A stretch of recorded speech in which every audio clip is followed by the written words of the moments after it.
thing you have to understand with regards to trying to come to terms with the conception of the shadow is to understand the idea of persona.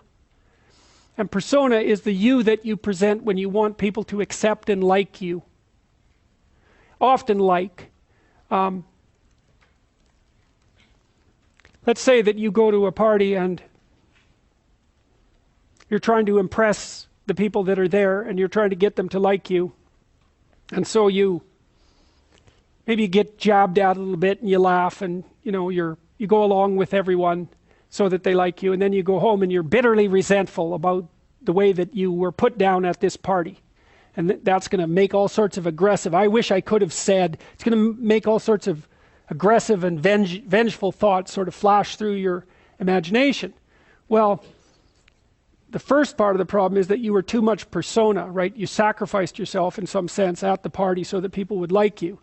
And in the second part, you're refusing to admit to the existence of those elements of you that would have actually protected you from doing that. So let's say you go home and you're all bitter and resentful and you have fantasies of revenge. I mean, that reveals to you the shadow part of you that's aggressive.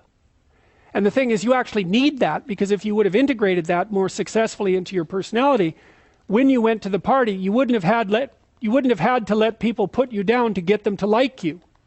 Instead of having a face like this, which says, I'll take anything that's coming my way, you have a face and a stance that's more determined and assertive. And if you manifest that properly, people aren't going to mess with you to begin with.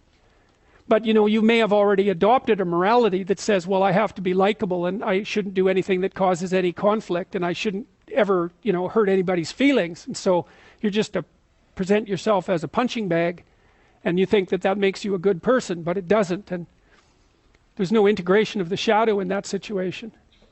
So you see that at the end of the movie, when I mentioned this, when Simba climbs up the rock to take control of it, all the female lionesses bare their teeth and he roars. It's like that aggressiveness is integrated into him. And so resentment is a really good emotion for making contact with the shadow side, because if you're resentful about something, it basically reveals two things. It either means that you're immature and you should stop whining and get on with things.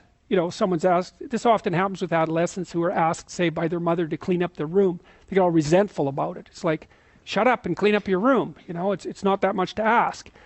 Or, so that can be a gateway into the observation of your own immaturity.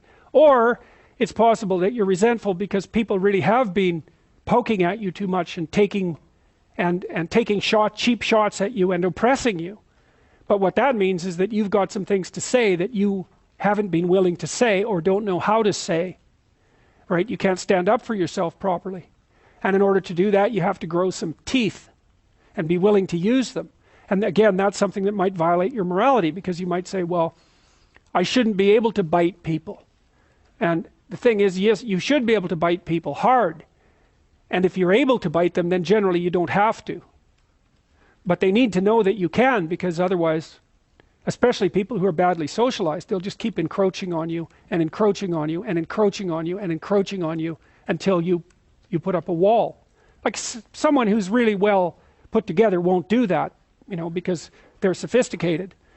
But if you run into people who only have boundaries because other people impose them on them and you won't do it, you're going to be the bullied one in the office, for example. You're not going to get a raise. People aren't going to credit you with your own work. Other people are going to take credit for it. And you're going to go home angry because you're doing your best and you're trying to get along with everyone and nothing ever goes your way. Well, it's because you're a pushover. And you think that's good because you confuse harmlessness with morality. It's not right. Just because you can't do any damage doesn't mean you're moral. It just means you don't have the capability for mayhem. And that makes you a pushover. I mean, the Jungian stuff is very, very dark, It's very dark, because his notion of what constitutes a moral human being is much different from the typical view. He really thinks you get that horrible side of yourself integrated so it's up there where you can use it.